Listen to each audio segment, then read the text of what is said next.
Olá, doutores, olá, doutoras, olá, estudantes de fisioterapia, como vocês estão? Espero que todos muito bem. Sejam super bem-vindos a mais um episódio do Fisioverso, podcast do multiverso da fisioterapia. Aqui no nosso programinha, vocês já acompanham e nos conhecem, recebemos sempre grandes nomes da nossa profissão, pessoas que fizeram história, e trilharam caminhos muito bonitos nessa linda profissão que é a fisioterapia. Então sejam muito bem-vindos e fiquem à vontade para estar aqui conosco nesse episódio que vai ser super especial. Um convidado do Planalto Central, lá de Brasília, da área da fisioterapia respiratória. Tenho certeza que vocês vão adorar conhecer as histórias do nosso convidado hoje. Quem está falando aqui é o João Ruaro. Eu sou fisioterapeuta, professor da Unicentro, em Guarapuava, no Paraná, e filiado à Abrafito. Além disso, tem uma página dedicada também a falar sobre finanças pessoais e investimentos, que por mais que não seja essencialmente fisioterapia em si, mas é um assunto correlato e que é importante também para o nosso futuro e para o nosso planejamento para ter uma qualidade de vida bacana quando a gente estiver pensando em parar. Então sejam todos muito bem-vindos. E aí, Sibeli, como que você está? Tudo bem por aí? Oi, João. Olá, pessoal. Sejam bem-vindos, então, mais uma vez, ao outro episódio do Fisioverso, super especial como todos. A gente não cansa de repetir, às vezes é o primeiro episódio que você está tendo a oportunidade de assistir. A gente criou o Fisioverso com o intuito principal de mostrar o quanto a profissão que nós escolhemos é uma profissão de um multiverso, né? Uma profissão onde a gente tem muitas possibilidades, que é óbvio que tem várias dificuldades, como quase tudo, para não dizer tudo na nossa vida, mas que quando a gente tem propósito, quando a gente se dedica, quando a gente estuda, quando a gente tem bons relacionamentos, as coisas elas podem acontecer muito bem e a gente pode viver muito dignamente da profissão que a gente tanto ama. E como o João falou, eu acho que a gente tem conseguido, né, João, trazer sempre pessoas que são para lá de inspiradoras para todos nós, né, e para as pessoas que estão aí começando, para as pessoas que já têm aí um longo tempo na carreira, são histórias que a gente tem certeza também que vão ficar marcadas na nossa história da fisioterapia, e é por isso que a gente tem tanto orgulho de continuar fazendo, né, o Fisioverso e trazendo muitas pessoas legais que vocês vão adorar conhecer. E hoje não será diferente. Bom, aqui quem fala é a Sibeli Quinauti, eu sou fisioterapeuta, especialista em fisioterapia neurofuncional. Eu sou professora aqui da Unicentro, em Guarapuava, junto com o João. Para quem me conhece, eu não sou a pessoa mais super ativa em redes sociais, mas ao mesmo tempo eu estou por todos os lados, sempre enfiada em um monte de coisa. Eu sempre digo que estou super aberta, quem tiver dúvidas e quiser conversar comigo, só me mandar uma mensaginha que eu sempre tento responder todo mundo. Mas vamos parar de falar um pouquinho de mim. Eu tenho a honra, então, de chamar ao palco de hoje do Fisioverso o Dr. César Mello. Ele foi extremamente bem indicado para nós e eu tenho certeza que vocês vão adorar esse bate-papo de hoje. Mas antes do César entrar, roda a nossa vinheta.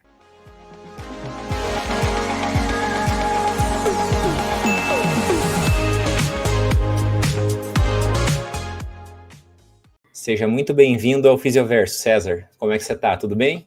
Opa, muito obrigado. Estou bem, muito obrigado. Como vocês estão? Tudo bem?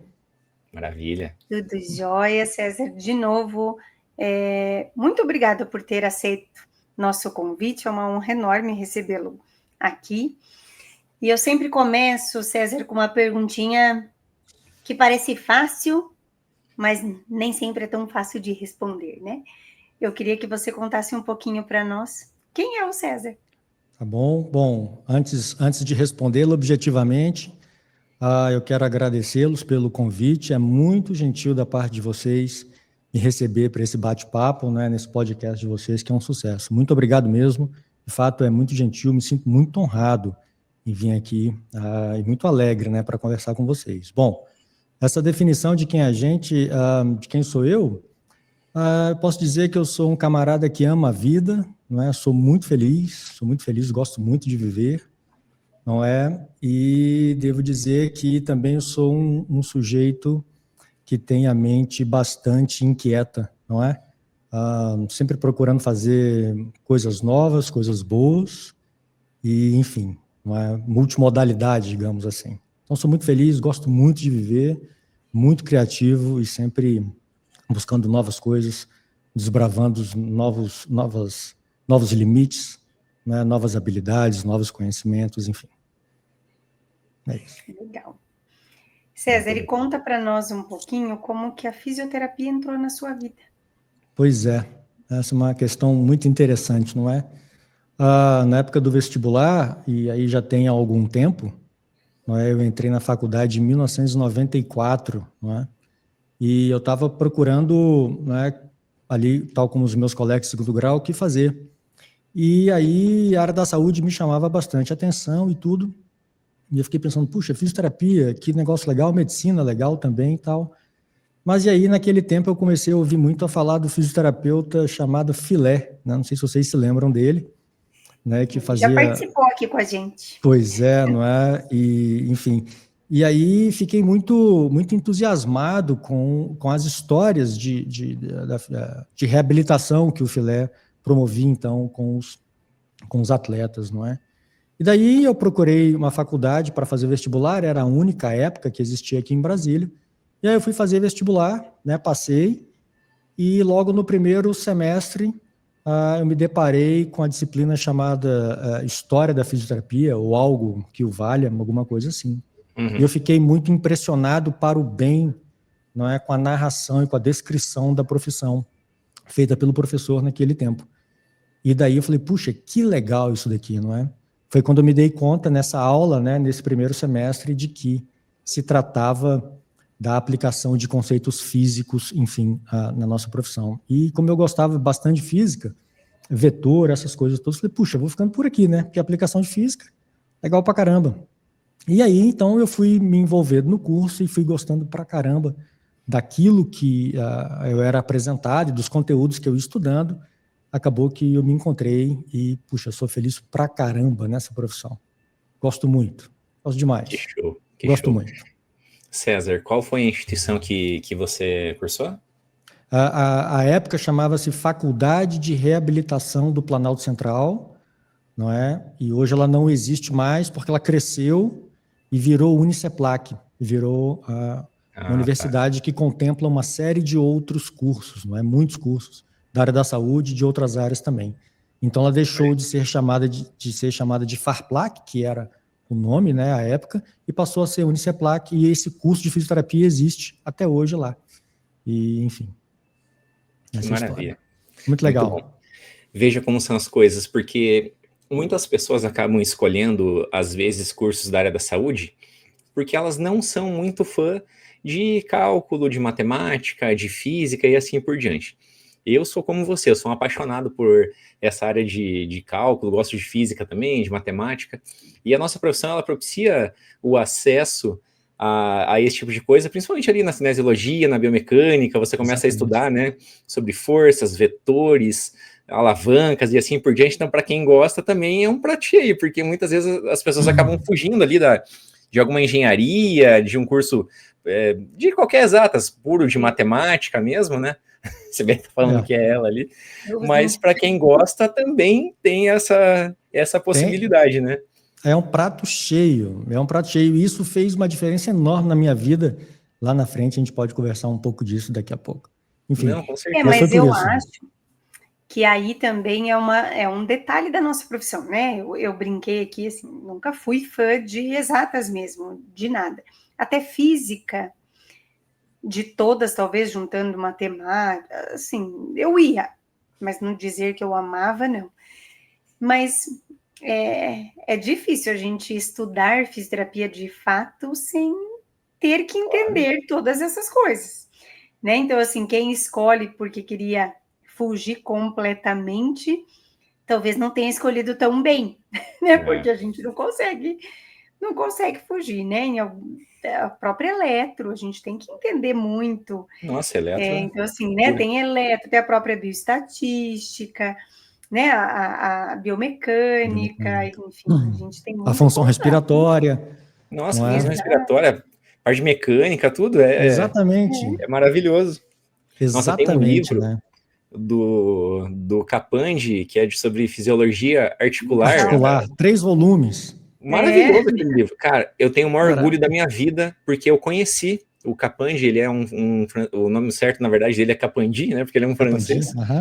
Conheci ele em Assunção, lá no Paraguai, a gente foi para um congresso que ele estava lá, e o orgulho da minha vida é ter o livro dele autografado, porque eu acho essa coisa mais sensacional que tem, porque assim, cara, eu devo lhe dizer que quando eu fui estudar a cinesiologia, e aí, obviamente, me deparei com o Capandi, aquilo para mim foi um nirvana, digamos. Falei, puxa, estou estudando um troço tão legal, cara, somatória de vetor, não é? Cara, não por aqui. Poxa, que bacana, que honra. E assim, eu não sei se hoje ainda existe esse apelo grande, mas assim, eu me lembro, acho que na nossa época, pelo menos de nós 3, a gente tinha que comer os livros do Capandi. Assim, era uma coisa impressionante. Eu não sei, eu não escuto tanto os alunos falando hoje, né? Olha aí, pô, sensacional, meu amigo. Que tá bacana. Aqui, ó. Putz, grila. Depois você faz o upload da foto com ele aí, cara. Conseguiu ver aqui o autógrafo do dito muito bacana. Eu devo dizer que quando eu fiz essa disciplina, não é? Eu tive também o privilégio de estudar com uma professora chamada Irlene de Fátima, e ela tinha recém saído do Hospital Sara Kubitschek, com uma experiência muito grande em reabilitação. Ela tinha passado pela oficina de prótese e órtese, então o que ela manja de biomecânica foi um negócio assim, foi um dos divisores de água na minha vida, não é? Foi ter estudado essa disciplina com ela, e eu fiquei maravilhado com aquilo. Eu falei, puxa, me achei, não é? Me achei, vou por aqui. Muito embora eu já tivesse, a essa altura do campeonato, a minha vida muito... Eu estava pensando muito na parte respiratória e na parte neurológica. Eu falava, puxa, isso aqui é muito legal pra caramba, mas ortopedia não é a sua, você vai ficar na real e tal. Mas de toda sorte, eu estudei e gostei muito, e aí foi um dos convencimentos, não é, assim, intrínsecos para eu continuar na fisioterapia, né? Foi muito bacana, foi muito legal. Legal. Foi uma jornada maravilhosa. César, e conta para nossa audiência aqui, como que foi o despertar do teu interesse pela área da fisioterapia respiratória, e como foi, assim, do seu final da graduação para o início da vida profissional, como foi a sua atividade ali? O que você começou a fazer? Você foi trabalhar em consultório, em hospital, em clínica? Como que foi esse início da sua carreira profissional? Legal. No segundo semestre da graduação, eu fui estudar fisiologia, não é? Era disciplina de fisiologia humana. E daí... eu já gostei muito de fisiologia. Falei, puxa, que assunto legal, né? E na parte respiratória, eu gostei um pouco mais, juntamente com a parte de neurofisiologia. Então, essas duas fisiologias ficaram muito comigo. E é importante que lá na frente tem uma outra história muito bacana. Bom, e aí eu fui à biblioteca pegar um livro para estudar e me deparei com o livro de Fisiologia Humana do professor Paulo Tavares. Não é? E aí, folheando o livro ali, me perguntei, quem é o Paulo Tavares, né? Quem é esse autor? E aí, a instrução era que a gente estudasse pelo Guyton, não é? E aí, então, eu peguei o livro do professor Paulo Tavares e tudo, e fui estudar, e tive a honra e a satisfação de ver que ele era professor do curso de medicina da Universidade de Brasília, não é? E o meu sentimento foi, puxa, tão perto e também tão longe, não é? Porque o acesso àquele tempo à Universidade de Brasília era quase impossível para quem não era aluno daquela instituição. E depois eu fui estudar no livro dele, e ele escreveu um livro somente de fisiologia respiratória, uma tiragem muito pequena. E aí eu, fiquei com fisiologia respiratória e fiquei com a história do professor Paulo Tavares, não é? Querendo um dia ter a chance de conhecê-lo. Muito bem.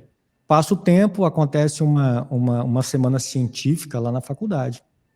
Eis que um dos convidados era o professor Paulo Tavares. Ah, que maravilha. Puxa, eu fiquei maravilhado só de olhar para ele e ele ministrou um conteúdo de controle neural da respiração, não é? Que é um tema bastante difícil, não é? E a época, quando eu lia a fisiologia, eu já achava aquilo difícil e ele falou daquilo e eu fiquei muito maravilhado em vê-lo, não é, de perto, que era alguém que eu imaginava um dia conhecer, falando de controle da respiração. Eu fui lá, falei com ele e tal, um senhor muito agradável e tudo. Passou o tempo. Lá pelas tantas, aí continuo o curso e eu já muito com fisiologia respiratória, fisiopatologia respiratória, muito comigo isso. Eis que vou para a disciplina de fisioterapia aplicada à pneumologia, fisioterapia respiratória, enfim. E aí aparece uma figura maravilhosa na minha vida chamada Luiz Vicente. E esse camarada era aluno de doutorado do professor Paulo Tavares. Olha que coincidência.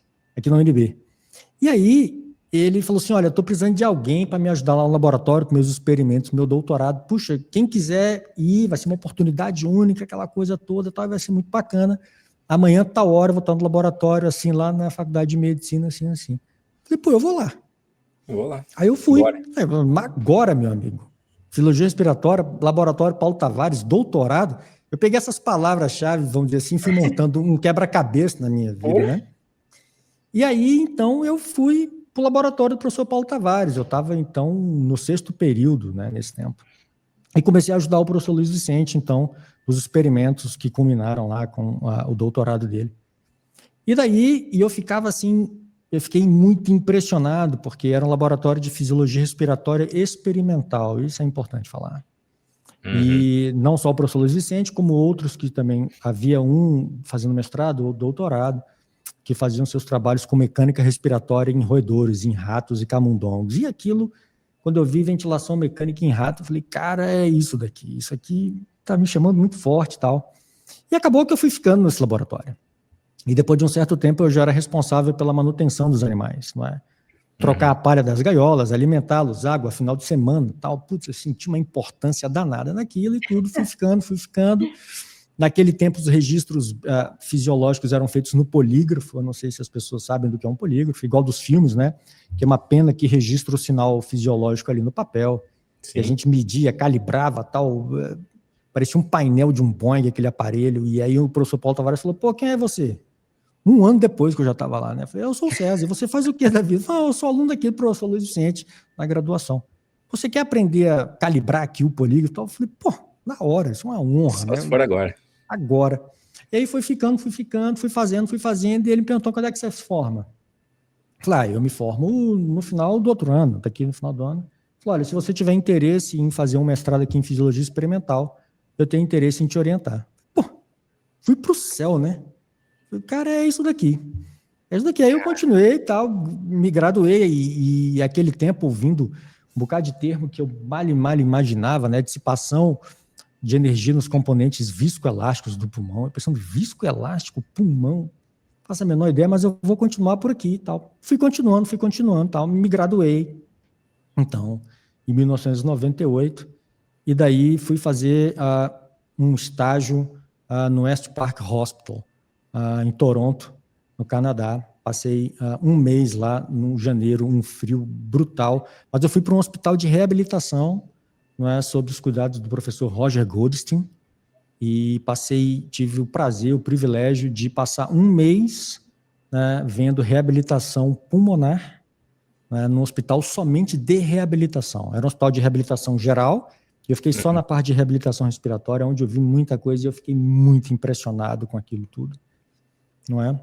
Aí voltei para o Brasil, né, ao final desse estágio, e aí então iniciei oficialmente, digamos assim, meus estudos lá sob os cuidados do professor Paulo Tavares em fisiologia respiratória, especificamente mecânica da ventilação, mecânica da respiração, e fui trabalhar em um hospital privado, né, tinha que faturar, ganhar algum dinheiro, então foi isso. Nesse meio tempo eu fui fazer o curso de especialização, né, também aqui na UNB, e aí eu encontro uma figura maravilhosa, dentre outros, chamada Antônio Duarte, não é? E aí a coisa pega um outro rumo, eu já estou falando aqui de 1999, mais ou menos, 2000.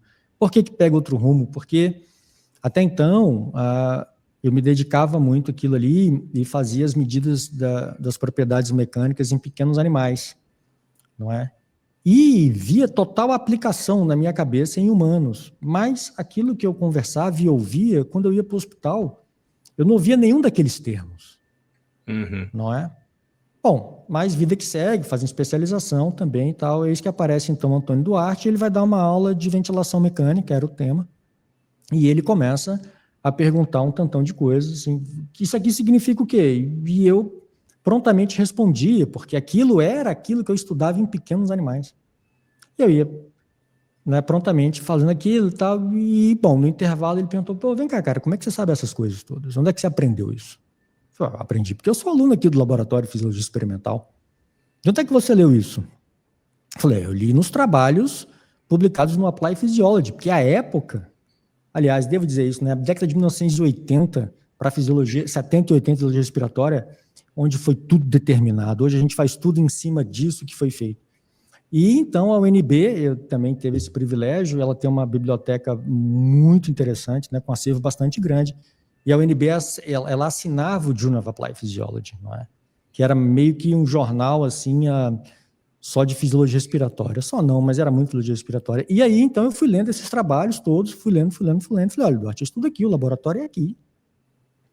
Eu posso ir lá conhecer o laboratório? Bora, vamos lá, tal. E ele falou, pô, cara, você tem um equipamento, será que você não podia ir lá na Bahia para a gente fazer essas medidas em humanos? Na hora, só falar o final de semana, combinamos e tal. Acabou que desse final de semana eu fiquei um mês lá com ele e as ideias, então, assim, fervilhando, a gente fez muita medida de muita coisa. A gente coletou dados, analisou tudo de quanto foi muita coisa, conversamos muita coisa e eu voltei, então, transformado, porque eu vi uma aplicação direta e reta de todos aqueles conceitos que eu estava estudando à época, que eram conceitos meio que de fisiologia pura, digamos assim, né? E daí, pronto. Ele tem esse papel aí, e até hoje é para quem eu recorro, quando eu tenho minhas dúvidas, que são muitas, né?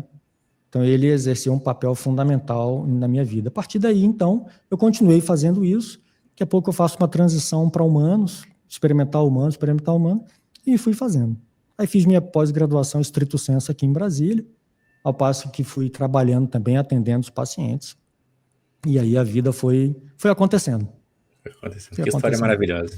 A vida foi acontecendo. E aí você trabalhava em hospital? Eu trabalhava em hospital privado, não é? Depois, em 2002, houve uma oportunidade, eu fiz um concurso e passei para ser fisioterapeuta da Fundação Universidade de Brasília, não é? E era um concurso para fisioterapia respiratória especificamente, não é? Porque a pneumologia fez muita força, né, para ter fisioterapeutas, olha que interessante, para ter fisioterapeutas que atuassem e atendessem os pacientes da pneumologia. E aí, então, eu passei nesse concurso, junto com o Dante e o Sérgio, são pessoas maravilhosas também, e a Ana Paula, e a gente assumiu, então, lá as nossas vagas e fomos trabalhar com os doentes da pneumologia. Basicamente, os pacientes da pneumologia na clínica médica, daqui a pouco os doentes internados na clínica cirúrgica, sobretudo a unidade de cirurgia torácica. A Ana Paula foi para a unidade de terapia intensiva, e de vez em quando eu também ia por lá. E aí a vida, então, foi acontecendo dentro do hospital universitário, não é, atendendo, a princípio, e muitos doentes da respiração. E daqui a pouco a gente passou, então, a atender todos da clínica médica, digamos assim, e todos da unidade de cirurgia, que basicamente era uma unidade de cirurgia torácica e uma unidade de cirurgia geral. Né? E naquele tempo, aqui no hospital, se fazia, obviamente, né, laparotomia exploradora. Então, as consequências respiratórias disso eram muitas, então a gente estava no lugar, digamos assim, correto para fazer a coisa certa. Nesse meio do caminho, apoiado muito pela pneumologia, representado na figura do professor Viegas, que é um camarada fora de série, que nos apoiou. A gente monta um curso de especialização em fisioterapia respiratória, que funcionava mais ou menos como uma residência, não é? As aulas, os alunos passavam um ano inteiro, ou no período da manhã ou no período da tarde, a gente dividia, mas era um ano inteiro com prática, né, em clínica médica, clínica cirúrgica, terapia intensiva e reabilitação pulmonar ambulatorial. E aí, então, treinamos um bocado de gente, conhecemos muita gente, compramos uma série de equipamentos. A gente chegou aqui a ter 2 ventiladores não invasivos, né? 2 Quantums, 2 PSV à nossa disposição. E aí a gente pôde fazer muita coisa. A gente pôde levar um ginásio para dentro da unidade da clínica cirúrgica. A gente botava nossos doentes com dreno torácico, com ventilação não invasiva, andando de bicicleta. A turma dizia, vocês são malucos não, cara, vamos melhorar a função pulmonar da turma. Então foi muito bacana, foi muito produtivo. E as ideias fervilhando.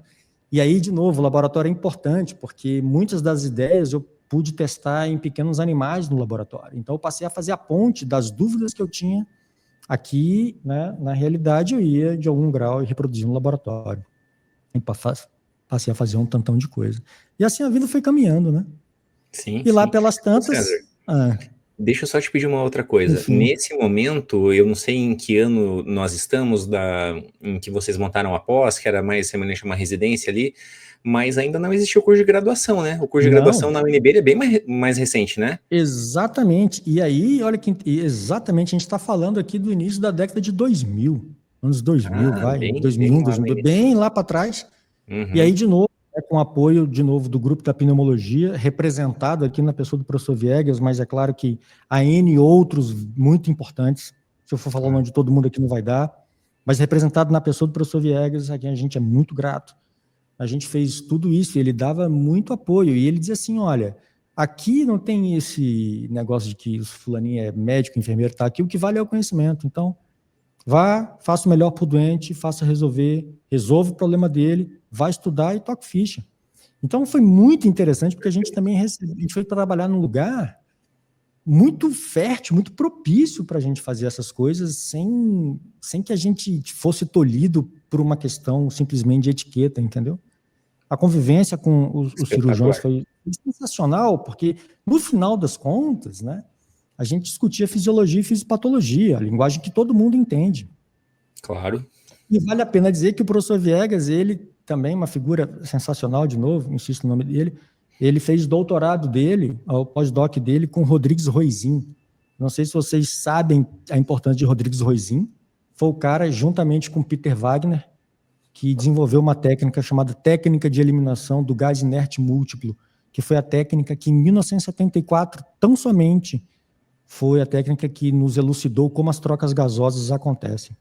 Então, é uma fisiologia muito... Só isso. E ele foi aluno desse Rodrigues Roizin, na Espanha, em Barcelona. Então, o que ele sabia e sabe de fisiopatologia, ele cobrava a gente de fisiopatologia muito, troca gasosa, relação VQ e tal.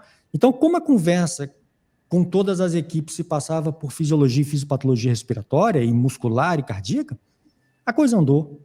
Não era porque eu sou fisioterapeuta ou não. Entende o que eu quero dizer? A discussão, a conversa era franca. Era assim, olha, eu vou tomar essa atitude por conta disso. E eu perguntava, doutor, o coração dele aguenta? Tem hemodinâmica para fazer isso, sim ou não? Ah, tem, pode ir. E vamos em frente, numa somação de forças, entende? Viu? E isso não deveria ser uma exceção. Entende o que eu quero dizer? E assim, e não só não deveria ser a exceção, porque quando isso acontece, todo mundo ganha, mas principalmente o paciente. Pô, claro. Exatamente. que é o que a gente deveria pensar, porque eu acho que o que falta um pouco hoje em dia, eu sinto, é justamente isso, assim, a gente, não é que eu quero saber o que o médico faz, porque eu quero fazer o que o médico faz, não, mas é importante eu saber o que ele está fazendo, porque isso pode impactar no que eu vou fazer, e vice-versa. Isso vale para enfermagem, né, no meu caso, muito para terapia ocupacional, para fono, porque a gente trabalha muito em conjunto, né? E ter essas discussões, a gente ter essa conversa, só quem ganha é o paciente. Claro que nós também, né? Porque a gente acaba enriquecendo muito mais nosso conhecimento, mas assim, a gente tem que pensar em primeiro lugar no paciente, é ele que ganha quando isso acontece, né? Exatamente. Então eu devo dizer que eu fui muito privilegiado também nesse aspecto, porque eu pude trabalhar num hospital onde a linguagem era essa, entende? A decisão de expandir ou não os pulmões de um determinado paciente era baseado na capacidade vital. Capacidade vital de tantos ml, professor, e agora? Vamos lá, ou vamos fazer o quê? E então essa linguagem permitiu uma conversa franca entre todos, entende? E ao passo que os doutores diziam, por exemplo, cara, não tem hemodinâmica, não bote pressão positiva que vai desandar. Ok, eu entendo isso. E tem mais Perfeito. ainda, né? Quando a equipe funciona, todos os profissionais trabalham muito mais seguros, porque eles sabem que ele pode contar com quem está do lado. Em qualquer momento você pode trocar uma ideia, às vezes você está ali com alguma pulguinha, alguma coisa te pegando, você fala, deixa eu saber a opinião do enfermeiro sobre isso, deixa eu ouvir o médico, sei lá, um técnico da enfermagem, assim, pô, quando a equipe funciona, cara, exatamente, deveria ser assim em todos os serviços de saúde que são multiprofissionais, né? Então tive esse privilégio, um hospital universitário, que bacana. Cheio de alunos, cheio de residentes de todas as áreas, de tudo. Tanto o convívio foi maravilhoso. Foi maravilhoso. Um ambiente onde todo mundo estudando, né? Pô. Quer dizer, não era só tocar serviço, é porque e todo mundo cresce, né? Claro. Não é? Era muito legal, e daqui a pouco a gente já estava participando dos seminários lá na patologia, na neonatologia, não sei aonde, então, ouvindo e contribuindo, e foi sensacional. Foi um negócio assim maravilhoso. Tem sido, finalmente, né? Mas esse legal. período especificamente foi um período muito, muito interessante. Depois, voltando um pouco no tempo, eu acho que o curso da graduação em fisioterapia nasceu aqui na UNB em 2009 ou 2010, se eu não estou enganado, é por aí. Uhum. E aí, então, nesse período, eu também tive o privilégio de estudar no Canadá, fui para o Canadá estudar, e aí a neurologia, que eu sempre fiquei com aquilo na cabeça, eu pude finalmente... legal, né, César? Legal, vamos lá, confessa. Não, muito legal. César, não enche a bola dela, tá? Senão ela vai criar asinhas aqui. E aí eu tive o privilégio, eu digo mesmo privilégio, de passar 3 anos no laboratório do professor Frederic Serries. Mas não é um nome conhecido de muitos, mas é um sujeito muito conhecido, porque ele estuda, para quem estuda controle da respiração e mecânica das vias aéreas extratorácicas. Porque até então, quando eu estudava meus estudos de mecânica, era sempre da traqueia para baixo, grosso modo. E eu pude estudar, então, com ele, no laboratório dele, e sob a supervisão dele, a propriedade mecânica da faringe e como o sistema nervoso central controla a respiração e como a gente pode modular isso, não é, no sono na vigília. Aí fui me meter lá com estimulação magnética, que a gente fazia à época, muito bacana, durante o sono, durante a vigília. Temos muitas coisas em comum, César. Eu fiz mestrado e doutorado no Canadá, trabalhava com estimulação magnética, vamos lá. E aí fui estudar ventilação magnética e conheci a turma por conta disso, então, da turma que estuda controle da respiração. Que legal. E aí, legal pra caramba, que era um campo, é um campo da fisiologia respiratória bem difícil e difícil de explorar, porque os experimentos são difíceis, são caros e tal, mas eu pude, então, colaborar com essa turma, conheci um tantão de gente, sobretudo ali na província de Quebec, não é? Eu morei na cidade de Quebec, finalmente, onde é o laboratório, e a curiosidade é que do lado, no laboratório, na porta do lado, era o laboratório do professor François Maltais, que está entre os mais 5 citados no mundo em DPOC. E foi o cara que mudou o rumo da reabilitação pulmonar, não é? E era tão interessante o laboratório dele, eles faziam biópsia de músculo do vaso lateral como quem tira sangue. Era um negócio assim impressionante, ele e a equipe dele. Olha. Muito bacana. E aí fui. E aí conheci a turma do controle da respiração. Nesse meio do caminho, não é? Aí eu não tenho o livro, porque eu não tinha o livro à mão, mas eu conheci um camarada, conheci pessoalmente, chamado Jacopo Mortola, que foi o camarada que desenvolveu muito, né, no campo de fisiologia respiratória em neonatologia, Jacopo Mortola. Prazer enorme conhecê-lo. Conheci N outros, Jean-Paul Prodi, conheci a turma da França, Christian Gestrou, que é a turma que estuda, aliás, o controle da respiração. Então foi muito bacana, porque, além de tudo, eu tive o privilégio de estudar controle da respiração, estimulação magnética, neurologia, controle da respiração na vigília, no sono, e putz, sensacional. E aí eu pude juntar todas essas ideias e voltei com a cabeça fervilhando para fazer um tantão de coisa, né? Mas sabe, César, que isso é uma coisa... Claro, faz parte da vida a gente escolher mesmo uma área, né? Isso é normal. Mas eu até de novo, né, outra coincidência entre nós, na minha graduação eu sempre fiquei como você, assim, eu tinha certeza que ortopedia não era minha praia. Naquela época, eu posso estar enganada, mas eu acho que eu nem tive dermato, acho que nem tinha essas coisas assim, né, era orto, neuro e pneumo e ponto, né, e talvez acho que tive, mas muito pouco, né, a própria urogineco tinha, mas era tudo muito rapidinho, né, então assim, a orto eu tinha certeza que não era para mim. E eu sempre fiquei na respiratória e na neuro. E assim, muito dividida. Mas eu fui aluna do Espiridião. Então, assim, eu sempre tive talvez um passo maior para a respiratória do que para a neuro, né? Acabei até fazendo, durante a graduação, fiz 3 anos, né? Fiquei de estágio voluntário no Erasto, muito, né? Bastante, né? Muito não, né? Totalmente na parte respiratória mesmo. TCC, fiz tudo nessa parte, mas eu sempre gostei da neuro também. E aí, quando me graduei, acabei indo para neuro, né? Então, fiz mestrado, doutorado na neuro, que daí surgiu, eu fiz Tuiuti, lá em Curitiba, e aí tive também o privilégio, né, de, quando eu estava no meu último ano de faculdade, a Tuiuti fez um convênio com a Universidade de Montreal. Mas aí lá, as áreas que abriram para nós de opção eram, na sua grande maioria, mais voltada para neuro ou controle motor. Né? Então, eu acabei seguindo para essa área. Mas, assim, hoje, e eu sempre olhei muito para a parte respiratória, mesmo estando na neuro. Né? E hoje eu tenho estreitado muito o trabalho com uma colega nossa, né? Que a gente trabalha aqui junto na universidade, porque a gente tem literalmente dividido os nossos pacientes.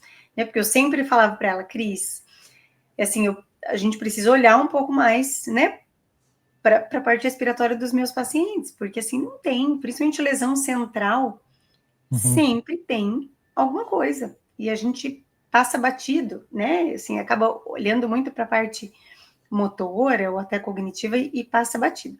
E agora a gente tem começado uns estudos bem legais, logo, logo a gente vai ter umas coisas interessantes, mas a gente tem feito avaliações tanto clínicas, né, mas com ultrassom cinesiológico, e assim, a gente tem encontrado umas coisas muito interessantes, sabe? Poxa, que assim, legal. Principalmente com os lesados medulares. Medulares. Claro. Assim, coisas que eu acho que a gente precisa entender mais, né? Com certeza não é muito a minha área, a gente tem discutido bastante, mas né, tudo para dizer que como acontece com a ortopedia? Na verdade, a gente tenta segmentar as áreas, mas a gente, né, estamos falando de seres humanos, onde eu não tenho, né, como separar sistema nervoso, respiratório, músculo esquelético, tá tudo ali, né? Exatamente. Cada paciente é uma aula de medicina e um amigo em potencial. Exatamente. É isso. Muito bem. Aí legal, depois eu volto do Canadá, né? Volto para o Canadá, esse pedaço é importante também. E daí falei, vou voltar para a Universidade de Brasília, obviamente. E já em contato com um grande amigo, um compadre chamado Sérgio Leite, que é uma figura também maravilhosa, um fisioterapeuta muito bacana. Ele também é fisioterapeuta do Hospital Universitário, para a gente montar, então, um serviço de reabilitação pulmonar. Legal, e montamos, então, um serviço de reabilitação pulmonar privado. E aí a vida vai seguindo, né, atendendo essa turma de reabilitação pulmonar. E aí, daqui a pouco, já virou uma clínica de geriatria, enfim. Né, e as áreas começam a... difícil colocar nomes, assim, né? Sim, sim. Mas puxado muito para a reabilitação dos doentes respiratórios, né? E vida que segue. E aí, no laboratório, toca um tantão de coisa, trabalho clínico, não é, desenvolvimento de um tantão de coisa, minha mente inquieta, desenvolvi modelos para ensinar um tantão de conceitos em mecânica, troca gasosa, escrevi um livro, escrevi 2, na verdade, não é? Estava cheio de ideia. Eu ia te perguntar do livro, esse a gente tem que explorar, tá louco. Escrevi um livro, eu estava com a mente aqui fervilhando, posso fazer um jabazinho, não é? Claro. Escrevi um livro, né? Esse é o mais atual, de gasometria arterial. Aí, ó, pessoal, Exatamente. Para quem está só no áudio, pessoal, ele está mostrando aqui o livro, chama Gasometria Arterial Descomplicada. Descomplicada, é. E a ideia desse livro foi que, quando eu fui estudar esse tema, né, ainda na graduação, os assuntos estavam muito dispersos, né? Um pedaço aqui, outro pedaço ali. Eu falei, cara, quer saber de uma coisa? Vou juntar tudo num só. Vamos conectar isso aí. Vou conectar tudo, escrevi esse livro, não é? E daí, então, esse livro eu publiquei esse ano. Ele está disponível na minha livraria, chama www.livrariadocesar.com.br. Ô César, eu vi isso no teu chique. Instagram. O que é a livraria do César? É por? É a minha livraria, é o lugar por onde eu vendo o meu e-commerce, é o único lugar por onde eu comercializo. E a gente consegue comprar só por ali. Então, só consegue comprar por ali. Não é? Terei o maior prazer de autografar, não é o autógrafo do Capandi, não. Nem tô querendo chegar nesse nível de Mas Capandi, não. tão valoroso quanto, meu caro. Porque... aí terei o maior prazer em fazer uma dedicatória, enfim. Quando a gente for para Brasília, a gente já tem uma parada obrigatória. Ô, louco, assim, escrever um livro, eu acompanho algumas pessoas aí que já escreveram, e elas me falam, né, que eu já vi elas falando sobre o assunto, é o seguinte, segundo elas, né, escrever um livro tem dois caminhos, digamos assim. O primeiro caminho que eu acho que o autor tem é a questão do legado. Ele quer fazer isso que o César quis fazer. Assuntos que são desconexos ali, que não tem muita relação, ou que não estão muito claros, ou que não estão organizados da maneira que o autor imaginou. Então ele consegue deixar esse legado para a sociedade, para a humanidade de uma maneira geral. Então, assim, isso já é extremamente louvável. Então, te parabenizo, César, por você contribuir também com a nossa profissão, porque é importante nós termos fisioterapeutas, autores. Como você falou que um dia o professor Antônio Tavares lá te inspirou aí e estudar mais sobre a fisiologia respiratória, tananã, e você teve a oportunidade de conhecê-lo, depois estagiar no laboratório, ser orientado por ele, e isso foi honroso para você, em algum momento, alguma pessoa vai ler o seu livro, vai se sentir inspirada por você e vai fazer o mesmo processo. Isso você tenha certeza. Muito obrigado, suas palavras são muito gentis. Muito obrigado. Imagina, mas são reais e você, de fato, merece ouvir. Mas aí tem o contraponto, que o que eu ouvi já de autores? É um trabalho tão árduo que a quantidade de horas de trabalho que você dedica para isso, nunca na venda de livro você vai recuperar financeiramente falando. Porque, assim, qualquer outra coisa que você fizesse essa quantidade de horas, você ganharia muito mais grana do que vendendo o livro. Então, assim, financeiramente, não, entre aspas, vale a pena, tá? Seria nesse sentido. Mas é óbvio que pelo legado e pela obra, isso aí... Esse é o tal do o dinheiro não paga, né? Tem coisas que tem valor, mas não tem preço. Eu acho que isso é fato, né? Acho que não tem como colocar isso, né? Em termos financeiros. E eu acho que hoje em dia, a grande dificuldade de escrever um livro está justamente aí, né? Porque hoje a ciência, ela está muito rápida. Nossa, demais. As coisas, elas, né... ali evoluem e mudam muito. E daí você fica com aquela pressão de, meu Deus, será que eu já não tenho que atualizar? Né? Dependendo do assunto que a gente fala, e isso é uma conversa que a gente tem, né? Eu não escrevi um livro igual você de escrever um livro sozinho, mas eu tenho 2 livros que eu escrevi com 3 colegas, né? Que também são maravilhosos, viu, pessoal? Vocês têm que conhecer os livros assim. Foi de 2020 e agora a gente publicou em janeiro desse ano, que é um pouquinho diferente, até a gente deu uma mudada o conteúdo é o mesmo, a gente acabou mudando um pouquinho o perfil, e até por conta disso. Aí, assim, publicamos, foram praticamente, desde quando a gente publicou o outro, já estava na conversa, como que a gente vai organizar, provavelmente vai, né? Então, assim, a gente mal termina, já está pensando na próxima edição daqui 5 anos. Mas a conversa sempre é essa, né? Assim, a gente também tem que se organizar de quando vai parar, porque senão você enlouquece. E eu senti também, eu não sei se você, né, e os colegas que comentaram acerca do processo durante a escrita do livro, Eu me senti muito sozinho, né? Era uma conversa um caminho muito solitário comigo mesmo e pensando, cara, qual é a boa medida, não é? Sim. Daquilo que eu vou escrever, no sentido de que eu tinha comigo, eu gostaria de escrever de uma forma agradável, mesmo que seja um tema deste técnico, não é? Não posso pecar aqui pela omissão, mas também não posso escrever um troço rebuscado, tal, lá, paloló, para consumo próprio, né? Então eu senti muita dificuldade em saber a boa medida. Não sei se acertei, não, né? A intenção foi das melhores, mas eu senti muito isso também. E a história da reavaliação, né? da reedição, a coisa atualizada, isso também não parava de entrar no meu pensamento enquanto eu escrevia, não é? Por sorte, não é, por privilégio, este assunto, né, ainda as bases dele nunca ninguém conseguiu refutar, que são as bases fisiológicas e fisiopatológicas. Então, funcionou bem. Mas a minha ideia era, né, foi o tempo todo de escrever de um jeito tal, como se eu estivesse conversando com a pessoa, né, com o leitor. O interlocutor, né? O interlocutor, exatamente, né? Em algumas partes eu acho que eu fiz bem mal, isso não funcionou, e outras eu acho que eu fui bem. De toda forma, cara, de toda forma, é assim, a gente faz sabendo que é possível errar, né, na forma, na medida, e enfim. Mas tá aí, não é? Tá aí. E César, quanto tempo foi esse processo todo, desde a concepção da ideia, digamos assim, até você sentar de fato e conseguir finalizar o trabalho? Quanto tempo levou? Eu demorei, do início ao fim, eu fiz tudo sozinho, não é? À exceção da revisão, obviamente, que eu pedi para meus colegas revisassem, eu demorei 6 meses.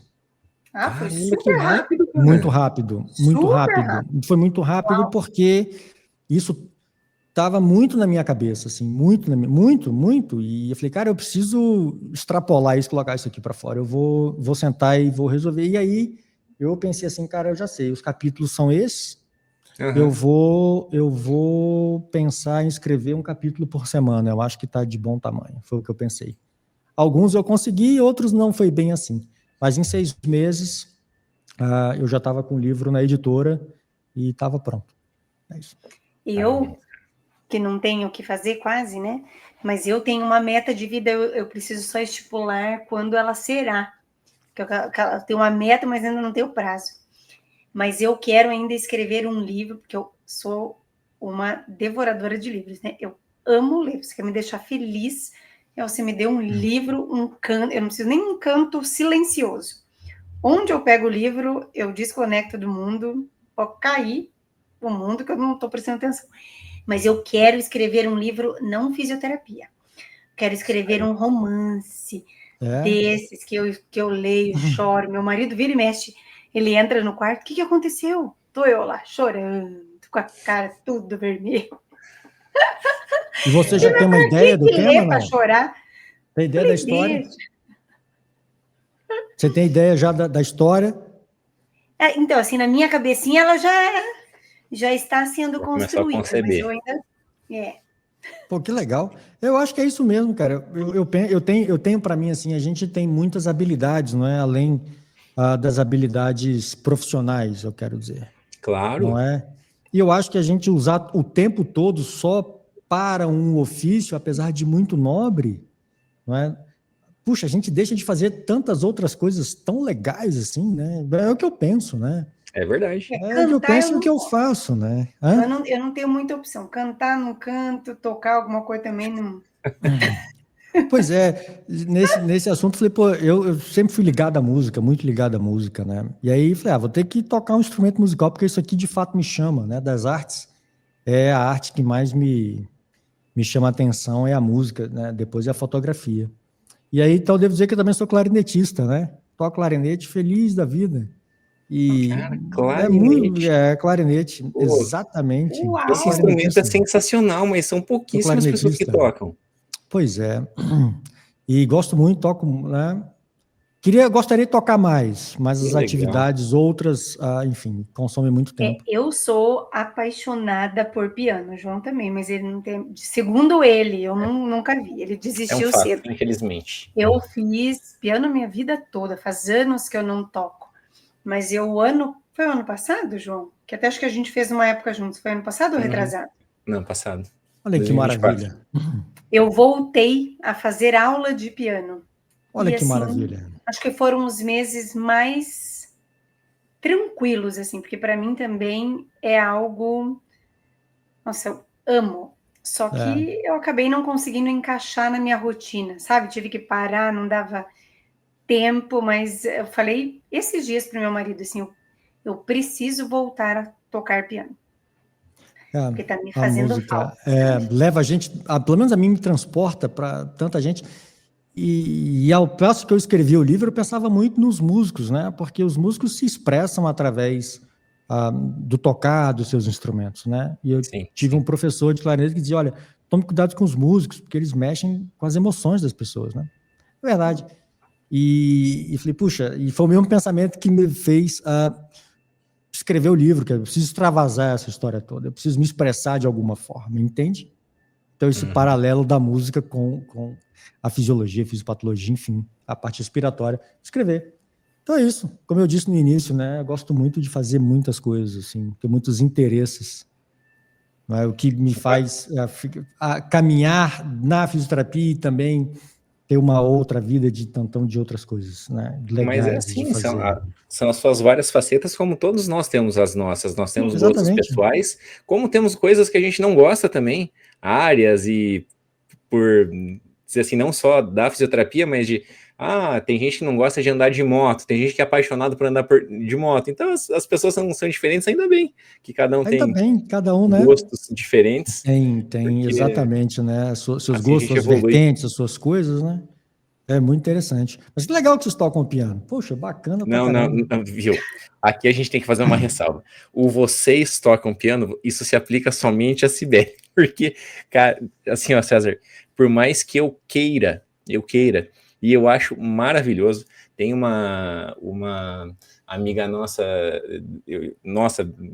da família aqui, a Priscila, ela mora em Maringá, ela toca piano assim, ó, maravilhosamente bem. Quando a gente vai visitá-la, ela já sabe que eu sempre peço para ela tocar, e ela fica horas tocando lá e a gente fica curtindo a noite, assim, porque é realmente sensacional.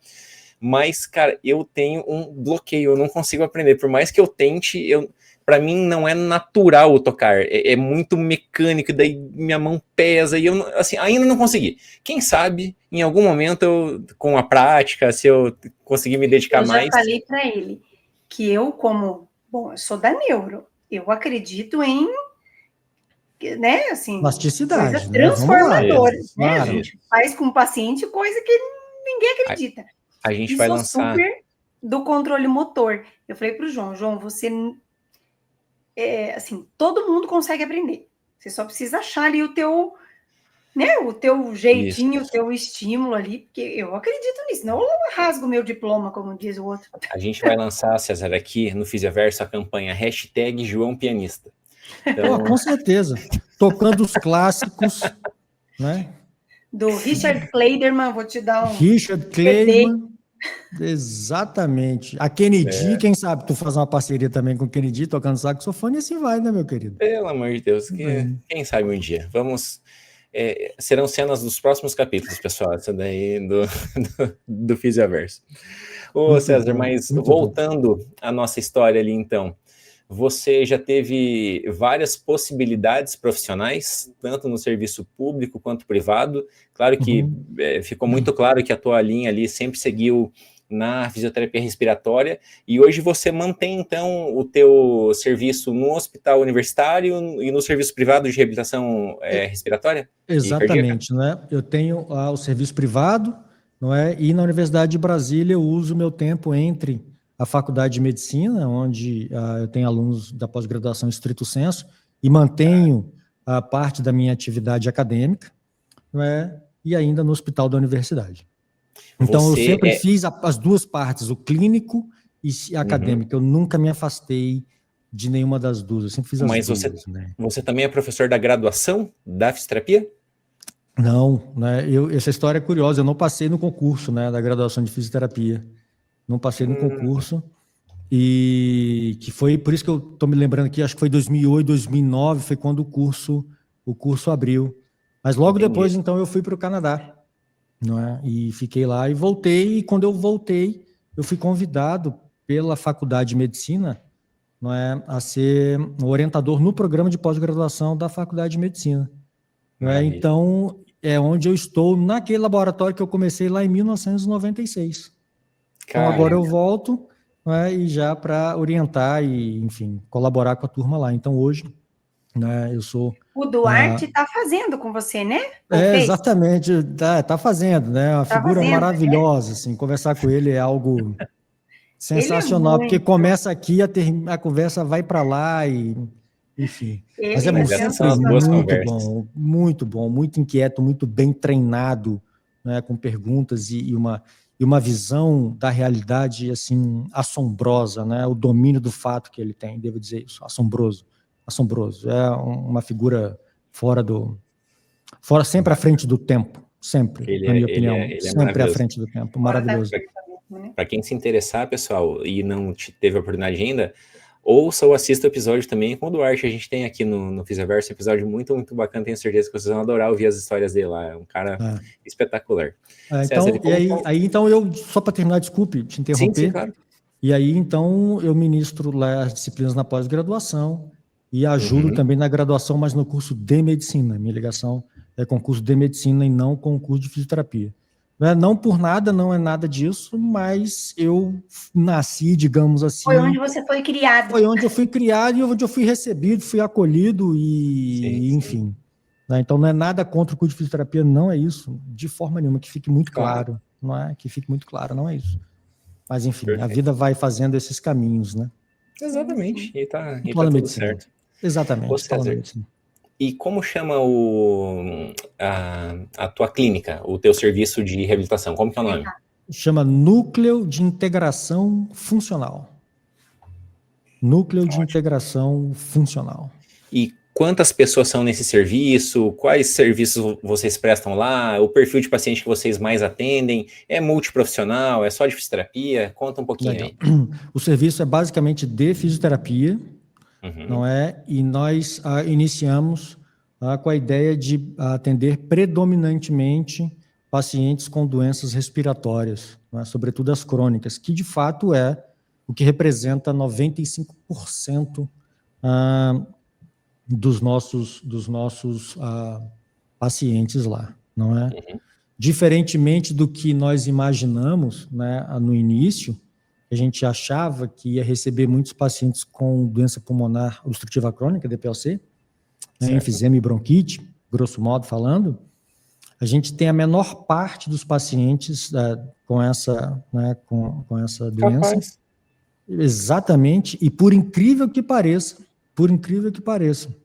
né, o nosso maior expertise hoje, mas o maior número de doentes que a gente recebe e a gente desenvolveu um expertise muito grande foi atendendo os pacientes com doença pulmonar intersticial, que são doenças raras, não é? Mas para a gente deixou de ser raro, porque a gente recebe e é a parte dos pacientes que a gente atende. Sobretudo aqueles que têm também doença autoimune por trás disso. Então, são doenças raras, volto a falar, mas que para a gente deixou de ser raro por conta da quantidade de doentes que a gente recebe. E agora a gente também passa a receber, não é, muito pacientes com hipertensão da artéria pulmonar, que é uma doença rara também, não é? Mas a gente também tem expertise nesse desenvolvimento. Ao longo desse caminho, a gente foi também recebendo pacientes da geriatria, no sentido de que são pacientes que querem fazer uma atividade física, mas não se sentem seguros em procurar uma academia. Então, a gente também recebe e atende esses pacientes lá. E é por conta disso, nós desenvolvemos uma expertise também muito interessante em testes funcionais e avaliação do risco de queda. Afinal de contas, os pacientes lá, independentemente de qualquer coisa, são pacientes, boa parte deles, com 65 anos e mais. Então, que também tem esse, entre aspas, esse detalhe aí. Então passou a ser núcleo de integração funcional, porque a gente queria dar uma ideia, olha, vamos tratar o sujeito como um todo, né, respeitando as nossas limitações, e acabou então que a gente vai indo por várias áreas aí. Mas o carro-chefe, doença respiratória, sabendo que nós estamos diante de indivíduos que têm 65 anos ou mais, e as preocupações disso também a gente assume lá, e se preocupa em tratar os indivíduos com essas condições. E César, daí dentro da minha ignorância, para as pessoas que estão ouvindo, que talvez tenham essa mesma ignorância que eu, tá? Essa questão da idade é por conta desse perfil, dessas doenças raras que você comentou, que acabou, né, para vocês não sendo tão raras, e você poderia falar algumas dessas doenças, só para gente... Posso, claro, posso. A resposta é sim, não é? A melhor resposta é sim.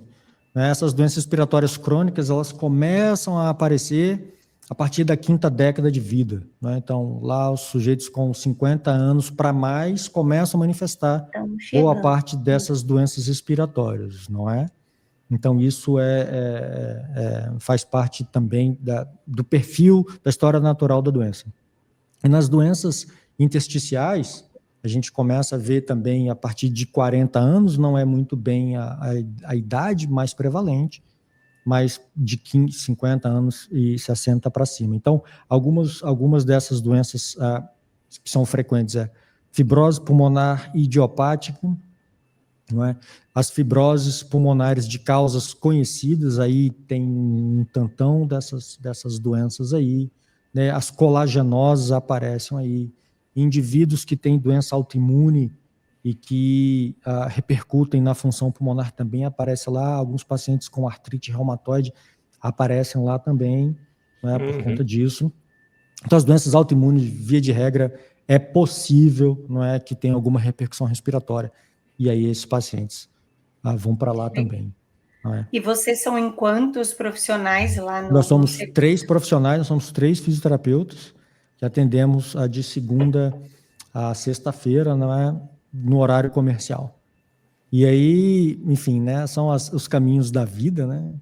A gente achava que seria muito DPOC no início e que a gente teria que pensar numa estratégia por conta da alta rotatividade que a gente imaginava que seria, né? Quer dizer, os pacientes chegariam ali, pouco tempo decidiriam ir embora. E não aconteceu nada disso. Crônicos. São, em vez de DPOC, que tem lá também, não é? Mas não é a maioria, apareceu as doenças intersticiais, são doenças raras, e são indivíduos que se dão tão bem, se sentem tão bem e têm uma resposta tão boa à nossa intervenção, que acabam que eles ficam e vão ficando, e eles entendem que isso faz parte do manejo da doença deles, né? E aí a gente já tem doentes lá com 12 anos, né? 11 anos, desde quando a gente abriu as portas. Legal pra caramba. Muito bom, muito bom. E acaba, e também aconteceu algo interessante, né? A paciente ia com seu cônjuge e falava, será que você não pode atender meu cônjuge, não? Que ele quer fazer uma atividade física e já vem aqui e não quer para uma academia? Chega para cá, entra aí. E então a gente foi fazendo isso, né? E de novo, fazendo um screening para as idades, né? Quer dizer, não tem queixa respiratória, não tem queixa cardíaca, mas o equilíbrio está em paz, está legal, tem força, tem desempenho funcional adequado, sim ou não? Então a gente foi fazendo isso e até que, enfim, a gente faz isso todos os dias lá, né? Então fazem também prevenção e promoção da saúde. Exatamente, não é? Também devo dizer, o paciente nessa idade é muito frequente ter, sei lá, alguma tendinite para lá e para cá, quer dizer, acabou que a gente também trata desses problemas articulares, assim, quando está dentro do nosso poder de fogo do tratamento. Quando não está, obviamente que a gente encaminha essas pessoas, né? Sim, sim. E aí, enfim, a gente já atendeu gente do Brasil inteiro que vem para cá, não é? E depois a gente toma conta deles, fica monitorando de longe. Aí desenvolvemos ferramentas para isso também, né, para monitorização remota. É importante. Exatamente. Porque em um determinado momento, poxa, como é que a gente vai aumentar o nosso poder de fogo? Porque, veja, grande parte da população não tem a menor ideia do que é a sua doença, essas raras, sobretudo, nem como é o manejo disso. Então, peraí, como é que a gente vai alcançar essas pessoas para que elas procurem um atendimento adequado no tempo adequado? Isso é também uma preocupação, entende? Porque não raramente ela tem fibrose pulmonar, por exemplo, como se fosse uma entidade só, e não raramente o camarada está lá soprando balão. Puxa vida. E, peraí, essas pessoas perdem um tempo importantíssimo que não tem a perder no manejo da sua saúde, entende? Então, uma das formas foi, vem cá, será que a gente não pode fazer um spa da função pulmonar? Porque um dia eu fiquei pensando assim, cara, tem gente que sai de Brasília, não só de Brasília, mas de Brasília, vai a um spa no interior de São Paulo, lá para emagrecer, a turma toma conta deles e tal, e depois ela volta para sua cidade com recomendações tais e quais. E, pô, por que a gente não faz um desse para o pulmão? Seria maravilhoso, né? E aí a gente começa a colocar na pista agora um carro de trazer doentes respiratórios aqui, eles passam uma semana onde um especialista vai vê-lo, um pneumologista vai vê-lo, um radiologista especialista só em imagem torácica vai vê-lo também, não é? E enquanto isso, reabilitação pulmonar, uma semana onde a gente treina o indivíduo, ensina um tantão de coisa para eles, e ele vai para a casa dele no seu estado de origem, e a gente mantém um contato, que é uma forma de, monitoram depois. Monitoram ele depois. Exatamente, não é? Pensei, pô, se o cara vai emagrecer lá na cidade e tal, por que ele não vem cuidar da saúde respiratória aqui? Por que não? Entende? Você faz um momento intensivo ali de cuidado e de educação em saúde? Exatamente, não é? E aí tem coisas por trás disso, por exemplo, a gente costuma dizer, e assim, pô, olha, essas avaliações todas, legal, você fez parado, mas a gente precisa estudar o seu sistema cardiorrespiratório, digamos assim, enquanto você se movimenta, não é? E a gente descobre um tantão de coisas, e nessa tem uma cardiologista, uma figura maravilhosa também, que ela vai rastrear possível desconexão da função atrial, da função ventricular direita, me desculpa, em função de aumento da pressão na artéria pulmonar, que a gente só consegue ver quando coloca o indivíduo para se mexer e faz uma análise específica de ecocardiografia. Então, vê, tem muita coisa, e a gente precisa se antecipar a um possível problema. E aí, então, a nossa ideia é de fazer o SPA, né, da respiração. César, é que eu acho que, além de tudo, oferecer esse serviço com o que a gente falou no começo, né? Com esses profissionais integrados faz a diferença. Porque hoje, o que é o comum? Eu vou no cardiologista. Aí ele me fala lá um monte de coisa. Aí eu vou no pneumo. Ele me fala um monte de coisa e às vezes me dá remédio que, né, o outro já está pedindo, me pede exame. Então, assim, as coisas não são conversadas e não são integradas. Então, quantas vezes chegam pacientes para nós, eles estão perdidos no que de fato eles têm, porque os profissionais, não é porque ele está desassistido, nunca procurou, né, profissionais da saúde, não, mas é porque esses profissionais, eles não estão integrados. E aí isso dificulta tanto para o paciente para essa educação em saúde, quanto para o próprio, né, para a própria reabilitação mesmo, né, de como isso anda. E eu acho que oferecer isso é fantástico, né? Isso, e, de novo, sobretudo para essas doenças raras, porque, vê, o sintoma inicial é o mesmo, falta de ar, dispneia. Mas se a abordagem clínica não for, assim, muito refinada e o pneumologista não tiver antenado, sobretudo para essas doenças raras que passam a aparecer mais, a pessoa perde um tempo precioso, entende? E aí, então, a nossa ideia é, vamos alcançar essas pessoas, não é? Vamos trazer para Brasília, passa uma semana aqui, a gente faz um intensivo, e daí essa pessoa passa, não é, a ficar mais bem monitorada, né? Quem ela vai procurar na sua cidade de origem, né? Quando recorrer a gente aqui de volta, enfim. Não, mas é muito legal, e você está falando, legal. A minha cabeça aqui fervilhando, mas nada a ver com o teu, mas hoje uma coisa que eu tenho tentado fazer, e aí aqui a gente atende SUS, tá? Então, né, outro perfil.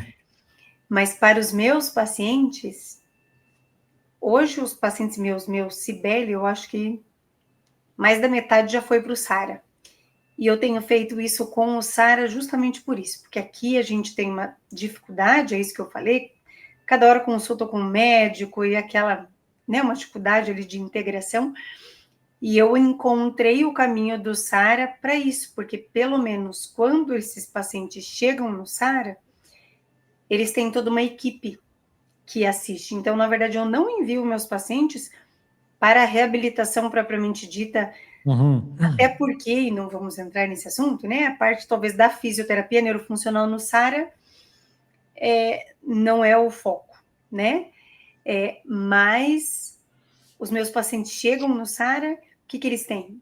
Eles consultam com neuro, eles consultam com ortopedista, se precisa aplicar uma toxina, já faz, daí já tem o uro que avalia a parte, né, urodinâmica. Eles voltam para mim e eu falo para eles, ó, esquece a fisioterapia, vamos lá para fazer um check-up. Eles voltam para mim com tudo pronto. Tudo que às vezes aqui eu nem consigo. Mas eles vêm com uma informação muito mais rica, né? Que a gente consegue ter uma noção da saúde geral desse indivíduo. É interessante você falar isso, né? Sua fala é muito interessante. Até um determinado tempo, sabe? Eu imaginava e estava convencido de que minhas mãos, entenda bem, eram a minha ferramenta mais importante. Correto? E depois de um certo tempo eu descobri que não. É a minha fala. É a minha fala. É muito mais poderosa, muito mais poderosa. Porque quando a gente alcança e fala exatamente e dá uma informação de qualidade, no sentido de educar as pessoas para que elas se apropriem, né, dessa boa informação e que vai mudar o rumo do manejo da vida delas, eu passei a acreditar muito mais, mas muito mais, que a minha ferramenta mais importante é a minha fala. Eu tenho como... Você tem falar as pessoas. Entende o que eu quero dizer? É a minha fala. É a minha fala. Até é por isso que nós, fisioterapeutas, temos que trabalhar cada vez mais as nossas habilidades de comunicação. Isso é fundamental, principalmente no mundo conectado de hoje, e vai ser cada vez uma habilidade que vai te levar mais longe para alcançar novos patamares e voar. E eu vou mais além. Desculpa, César, só para complementar o que o João falou, eu acho que a gente, enquanto fisioterapeuta, tem, eu diria até esta obrigação, porque a gente acaba sendo uma das pessoas, né, um dos profissionais que mais tem contato com o paciente. E a gente passar essa informação, ela está muito mais fácil para nós, às vezes, né? Não que os outros, eu acho que todo mundo tinha que ter, né? Porque, assim, às vezes eu fico triste mesmo. Eu tenho, ainda mais, de novo, né? A gente atende no SUS, a gente sabe que a realidade nem sempre é ideal, mas a gente recebe paciente que eles não sabem por que foram encaminhados para fisioterapia. Eles não sabem o que aconteceu. Sabe, teve lá um AVC, tem um Parkinson. Eles não têm ideia, né? Essas doenças neurodegenerativas. Quando o paciente chega ali para nós, não sei, o médico não me falou, a gente começa rapidinho, sabe? Numa conversa, como você falou, você já fala, cara, esse cara, assim, tem ela. Numa conversa que a gente tem. Exatamente. E ninguém, né, já rodou ali, sei lá quantos lugares, quantos médicos. Ninguém percebeu, não, né? É triste. É triste pra caramba. E volto ao meu ponto, eu acho que a nossa fala é importantíssima porque a gente alcança muitos, e muitos longe, e essa informação vai ser determinante para essas pessoas, entende? Com certeza. Na parte respiratória, eu te digo isso com toda a franqueza. Como as pessoas não têm uma boa ideia do que acontece na parte respiratória, entende? E como elas podem tomar contas delas mesmas, entende? Quais cuidados elas podem ter com elas mesmas. Por exemplo, um troço... Você quer ver uma coisa? Não sei se vocês se lembram disso, mas até um certo tempo, dormir com travesseiro de pena de ganso, além de confortável, era chique, né? Era chique, isso que eu ia falar. Chiquérrimo! O risco de ter uma fibrose pulmonar pelo contato com a pena de ganso mal cuidada é altíssimo. Como ter pássaro em casa, preso em gaiola. A pessoa pode ter uma doença, uma fibrose pulmonar, digamos assim, por conta disso, veja. Aí eu 2 itens eliminei da minha lista. Já tô... Entende o que eu quero dizer? Quer dizer, é tão simples falar isso. Banal, né? Tão banal e alcança muitos. É isso, entende? Olha, mas muito aquilo que a gente falou também, né? a falta de informação, né? Falta de alguém explicar, né? Quais os riscos. A gente não pode mudar. Você pode explicar e a pessoa ainda assim continuar, né? Mas pelo menos a informação chegou e ela assume o risco também. Eu acho que isso é importante. Claro. A gente faz coisas que a gente sabe que talvez não deveria fazer, né? Quem de nós não, né? E não só uma, mas a gente assume o risco. E talvez a gente tente compensar de outras formas. Nem sempre, às vezes é mais psicológico do que de fato funciona, né? Mas a gente tenta, mas a gente tem a informação, né? E eu acho que essa educação, essa questão de realmente eu entender o que está acontecendo comigo, com o meu familiar, que eu acho que aí também entra, né? Com o meu filho, com meu marido, minha mãe, meu pai, isso também faz parte do processo de reabilitação que a gente está falando. Claro. Né? Quando a gente atinge esse nível, as coisas elas ficam mais leves da gente orquestrar mesmo, né? É isso. Exato. Muito legal, né? César. Desculpe. Não, pode ir. Pode concluir. Não. Eu vou te fazer uma outra pergunta. Vamos lá. Por favor, vamos lá. Você falou no início que você sempre foi muito inquieto, que você é criativo, e a gente entendeu muito bem ao descobrir a sua história aqui, que teve muitas facetas aí.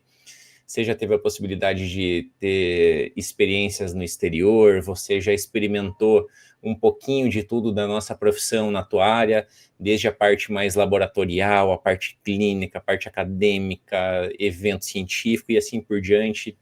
Tem a parte da música. Então, assim, são várias facetas de fato. Eu quero saber quais são os planos para o futuro.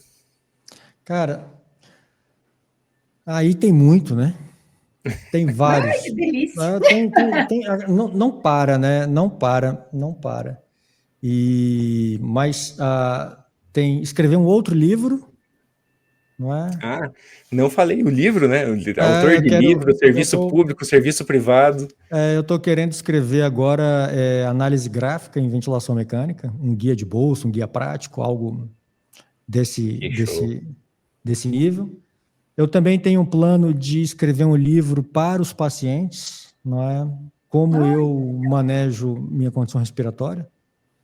Eu penso que eu também posso contribuir com as pessoas nesse sentido. Nesse sentido, um livro não técnico, não é um livro para a população. Do ponto de vista acadêmico, tem um tantão de trabalhos que a cabeça aqui vai fervilhando. Desenvolvimento, quer dizer, eu desenvolvi já um aplicativo com inteligência artificial, eu quero dar uma outra roupagem, sair da parte respiratória e botar a turma do câncer, da geriatria, da cardiologia, tudo junto, num determinado equipamento, tem isso. Tem tocar os clássicos, né? Ouvir muita música, sempre ouvi boa música, sempre, né? Ouvir boa música, os clássicos, enfim, o jazz, o erudito, música brasileira, enfim. Não é? Tem que desenvolver equipamento, modelo, tem de tudo. Namorar muito, conhecer o mundo, conhecer pessoas, me conectar com as pessoas, conectar com gente, ajudar as pessoas, não é? E aqui eu me lembro muito da CIF, não é? Da Classificação Internacional da Funcionalidade, que quando eu tive contato, eu fiquei muito, muito impressionado com aquilo, né? Verdade. Porque durante um certo tempo eu olhava para os pacientes com doença respiratória e falava assim, cara, eu não consigo mudar a função pulmonar dessas pessoas. Não consigo. E isso me dava uma frustração absurda, não é? Absurda. Bom, e aí fiquei com isso na cabeça um bom tempo e tudo, tentando achar uma resposta, não é? Um convencimento, o que eu ia fazer da vida. E quando eu vi a CIF, eu fiquei muito impressionado, porque eu li lá a palavra participação, né? E do lado eu li a palavra corpo e função. Eu digo, puxa, eu posso aumentar a participação dessas pessoas na vida. Porque, ao final das contas, para que esse cara se submete à reabilitação? Para ele tocar a vida dele, meu irmão. Para ele viver, pô. Eu falo sempre. Entende o que eu estou querendo dizer? E isso o paciente não procura. Me deu um alento, me deu um conforto brutal. A gente, enquanto fisioterapeuta, sim, a gente foi megamente presenteado com a CIF, né? A CIF não é da fisioterapia, mas foi feito para nós, né? Os outros que nos invejem. Né? É um presente da OMS para a fisioterapia mesmo. Também sou defensor desse ponto de vista aí. E é isso que a gente busca fazer. Todo o nosso trabalho é para aumentar, melhorar a participação social do indivíduo e para que ele tenha mais qualidade de vida. É isso. Então, ajudar as pessoas, não é no sentido de que, cara, o que é que eu posso oferecer para essas pessoas que vêm me procurar aqui? Não é? Perfeito. Alcançar as pessoas.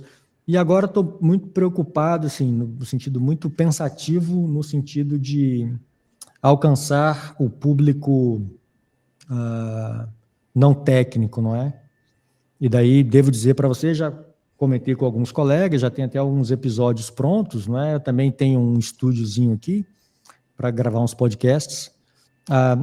Eu devo dizer que vai chamar Pode Respirar, essa é a ideia. Que bacana. E a ideia é levar informação de profissionais da saúde ligados mais ou menos à respiração, para que a gente informe a população, não é, acerca de respiração, cuidados respiratórios e coisas do gênero, entendeu?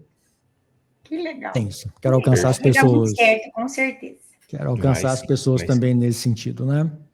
Conversar sobre temas, trazer gente para conversar, enfim, gente profissional treinado para informar o público, né? Que leve impacto lá para a ponta, para quem precisa de fato. Exatamente. Tem muita gente que precisa e... A gente tem falado muito isso, né? No ar, nos avise que a gente divulga em conjunto. Enfim, já tem temas interessantes, tem cuidado paliativo, tem uma conversa com um radiologista, né? Todo mundo vê o nome do sujeito, mas não sabe quem ele é. Enfim, tem conversa. Radiologista é bem assim mesmo. Doutor fulano, quem é o cara? Não, nunca viu, né? O cara tá escondido na sala, mas faz uma diferença, né? Tem um camarada aqui em Brasília, o Dr. Wagner Diniz, uma figura maravilhosa. Também ele desenvolveu um método em que, pela imagem, ele tem um grau de precisão bastante grande de saber, por exemplo, se aquela imagem que representa a fibrose pulmonar vem de uma doença inflamatória ou de uma doença idiopática. Porque o caminho terapêutico vai ser diferente. Se for idiopático, vai ser antifibrótico clinicamente. Se for de doença inflamatória, é anti-inflamatório, digamos assim. E antigamente, num passado muito distante, era biópsia quase em todo mundo. E esse camarada com a imagem chega muito próximo de acertar muito, entende? Então, esse cara tem muita coisa para contar para a gente, né? Enfim, legal. Então tem alcançar as pessoas aí, falar da respiração, não é? Sem ar, não tem nem música, né? O som não se propaga no vácuo. Todos nós somos dependentes disso. Enfim, César, para quem se interessou aqui pelas tuas histórias, por você, para te conhecer um pouquinho mais, para saber do teu livro, dos teus serviços aí, quais são os caminhos mais fáceis para as pessoas te encontrarem? Olha, o caminho mais fácil é pelo Instagram, Dr. César Mello. Muito embora eu deva confessar que eu sou ruim de Instagram pra caramba. Se tiver um pouco de paciência, eu respondo, né? Eu respondo, vai ser um prazer enorme, não é? O meu livro, né, de gasometria arterial está disponível somente na minha livraria, não é? É Livraria do César. A bio está no Instagram do César. Quando você entra no perfil dele, já tem a bio que direciona para o livro. Exatamente, não é? Você viu? Obrigado, ó. E mais um jabazinho, frete grátis para todo o Brasil, viu? Olha que beleza. Frete grátis para todo o Brasil. Mas quem quiser autografado tem que ir para Brasília. não é? Lá no site, né, tem um espaço assim, você gostaria de receber um autógrafo do autor, sim ou não? Se sim, para quem? A pessoa já Ah, diz, eu já faço, já mando. beleza. Né? É um Eu espero a serviço mensagem de diferenciado. vocês, que eu teria o maior prazer de enviar um exemplar para cada um de vocês, caso assim vocês queiram recebê-lo, não é? Será um Que é prazer, isso, sim. que honra. Eu não é o capande não, viu, João? Não, Mas eu mas também não tenho essa pretensão não, que fique claro. Mas, enfim, será, uma será uma honra. contribuição aí em Será algum uma grau, mais um honra. tijolinho, não é? É Feito por um isso. de nós. É Com Não, isso, mas certeza. é isso. Enfim. contribui para a nossa profissão. Muito, muito obrigado pela sua contribuição. Se quem quiser te encontrar, quais os melhores caminhos? Também, né? Vai parecer que eu copiei do César, mas acho que é pelo Instagram, como ele, no Instagram meio devagarzinho, que eu tenho uma preguicinha, né? Ultimamente eu só publico quando, ou melhor, só publico, não, só reposto o que as pessoas, o que as pessoas colocam, mas para quem, né, não conhece, eu trabalho muito com duas, né, tenho duas linhas talvez principais, que é a estimulação transcraniana, estimulação elétrica, né, do sistema nervoso tanto central quanto periférico, e trabalho muito, estudo muito, gosto muito de trabalhar com dor neuropática, que eu sei que é uma área que é uma dor grande da gente da neuro, né, e enfim, é uma área que eu gosto bastante. Então, quem tiver interesse nessas áreas, pode me mandar mensagem lá no Instagram.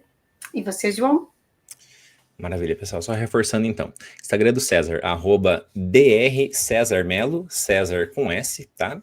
Da Cibele, @Cibele Melo Quinaut, Cibele com S também. Quem quiser me seguir, pessoal, @investidordoutor. Nessa página, como eu falei no início do episódio, eu trago informações sobre finanças pessoais e investimentos totalmente direcionado para profissionais da saúde, ou seja, falo a nossa língua tentando descomplicar um pouquinho desse economês que parece que é super difícil, que é super complicado, mas aprendermos a cuidar tanto das nossas finanças pessoais quanto dos nossos investimentos, além de todo o efeito futuro que você vai ter, é completamente libertador. É importante a gente saber sobre esses temas que são transversais da nossa vida, e finanças está nesse pacote. Então, se você tem interesse sobre esse tipo de conteúdo, só me seguir lá, tenho certeza que você vai gostar do que você vai encontrar. César, muitíssimo obrigado pela sua disponibilidade, pelo seu carisma e por tudo que você trouxe aqui para o Fisioverso. Com certeza foi um bate-papo extremamente agradável. Tenho certeza que quem começou lá no primeiro minuto está até agora aqui e queria mais e mais. Então a gente vai te agradecer por isso, e eu tenho certeza que você tem muito mais histórias. A gente pode fazer um Fisioverso 2, um Fisioverso 3, que você vai ter muita coisa para contar aí. Então, muito obrigado por disponibilizar todo o teu tempo aí para o nosso podcast. Poxa, eu que agradeço, né, a gentileza de vocês, o carinho, a educação, não é, a paciência para ouvir as minhas histórias, não é? Muito obrigado mesmo, obrigado à audiência, não é? Finalmente, né, que vai ouvir esse bate-papo, e fico muito grato mesmo, muito obrigado, do fundo do coração, muito grato, obrigado mesmo. Todo sucesso, né, para todos. Muito obrigado. César, obrigada de coração. Foi um bate-papo super gostoso, a gente não tinha dúvidas disso, e eu tenho certeza que, mais uma vez, a gente cumpriu aqui o nosso propósito, que é justamente inspirar as pessoas. Eu acho que a sua história foi para lá de inspiradora, né? Eu acho que tantas coisas, tenho certeza que todo mundo que está ouvindo, que está pensando, nossa, né, que legal, talvez eu possa fazer isso. A minha cabeça, porque eu também nem penso demais, mas a minha cabeça está aqui super fervilhando, e nossa, foi uma conversa muito boa. Obrigada de novo, né? Eu sei que o nosso tempo sempre é meio apertado, a gente tem que sempre, né, tentar encaixar, mas a gente agradece de coração por você ter conseguido, né, achar um horário aí na tua agenda para nos receber, né? E como o João falou, que não faltem oportunidades para um segundo, um terceiro, quem sabe presencial, quando você vier aqui para o Paraná. Vocês vierem para cá, por favor, né? A gente te receberá de portas abertas. Muito obrigado. Vocês aqui também, venham. Venham para o Pode Respirar, já estão convidados. Maria, pensa eu falando da respiração. Vamos lá, gente. Eu vou ensinar eles a soprar bolinha, ainda usa isso? Valeu pra caramba. Mentira, gente, eu já sei que não faz, tá? Só tô... Então, vamos lá para a nossa saudação final? Claro. Vamos lá, Bora. 3, 2, 1. Um abraço, pessoal, e até o próximo episódio. Tchau, gente. Tchau.